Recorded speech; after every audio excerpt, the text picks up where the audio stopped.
Friends, welcome to Ramesh Arisuvai kitchen. நம்ம இன்னைக்கு இந்த வீடியோவில் ரொம்பவே ஈஸியான பிரேக்ஃபாஸ்ட் ரெசிபி பிரெட் ஆம்லெட் எப்படி செய்யலாங்கிறத தான் பார்க்க போகிறோம்.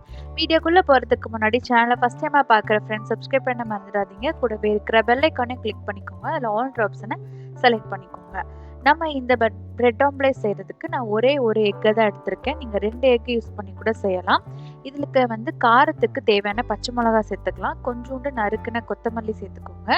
ஒரு கைப்பிடி அளவுக்கு மட்டும் நறுக்கின வெங்காயம் சேர்த்துக்கலாம். தேவையான அளவுக்கு மிளகு தூள் வந்து சேர்த்துக்கோங்க.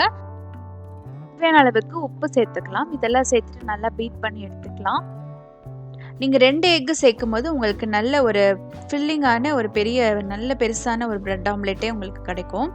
இப்போ எக்கெல்லாம் நம்ம பீட் பண்ணி எடுத்துட்டோம். இப்போ ஒரு தவாவில் கொஞ்சோண்டு 2 டீஸ்பூன் அளவுக்கு எண்ணெய் சேர்த்துக்கோங்க. எண்ணெய் வந்து நல்லா சூடாகட்டும். நல்லா சூடான பிறகு நம்ம பீட் பண்ணி வச்சுருக்கிற எக்கை சேர்த்துப்போம்.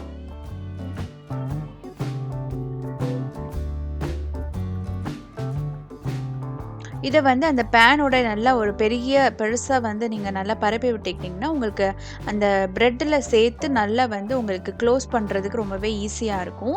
இது வந்து நான் சீஸ் யூஸ் பண்ணி இந்த பிரெட் ஆம்லெட் செய்ய போகிறேன். ரொம்பவே டேஸ்ட் நல்லாயிருக்கும். நீங்கள் சீஸ் இல்லாமையும் செய்யலாம்.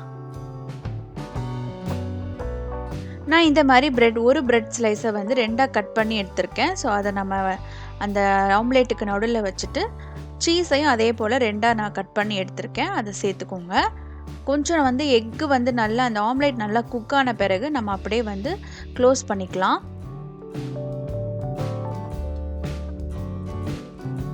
இது ஒரு நல்ல ஒரு ஸ்பைசியான ஒரு ஸ்ட்ரீட் ஸ்டைலில் கிடைக்கிற மாதிரியான பிரெட் ஆம்லேட் தான்.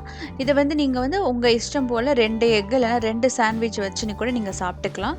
சீஸ் வந்து உங்களுக்கு விருப்பம்னா வச்சுக்கலாம், ஏன்னா அதை இல்லாமையே நீங்கள் செஞ்சு பார்த்துக்கலாம். ரொம்பவே சூப்பராக இருக்கும். நல்லா அந்த எக்கு வந்து அந்த ப்ரெட்டில் நல்லா ஹோல்ட் பண்ணுற வரைக்கும் நல்லா வந்து டோஸ்ட் பண்ணி எடுத்துக்கோங்க. சூப்பரான டேஸ்டான ஈஸியான breakfast recipe bread omelette ready ஆகிடுச்சு. இந்த வீடியோ உங்களுக்கு பிடிச்சிருந்தா சேனலை மறக்காமல் சப்ஸ்கிரைப் பண்ணிக்கோங்க. மேலும் சூப்பரான வீடியோவுக்கு என்னோட சேனலை மறக்காமல் சப்ஸ்கிரைப் பண்ணிக்கோங்க. லைக் பண்ணுங்கள், கமெண்ட் பண்ணுங்கள், ஷேர் பண்ணுங்கள். நெக்ஸ்ட் ஒரு சூப்பரான வீடியோவில் சந்திக்கலாம். தேங்க்யூ ஃபார் வாட்சிங்.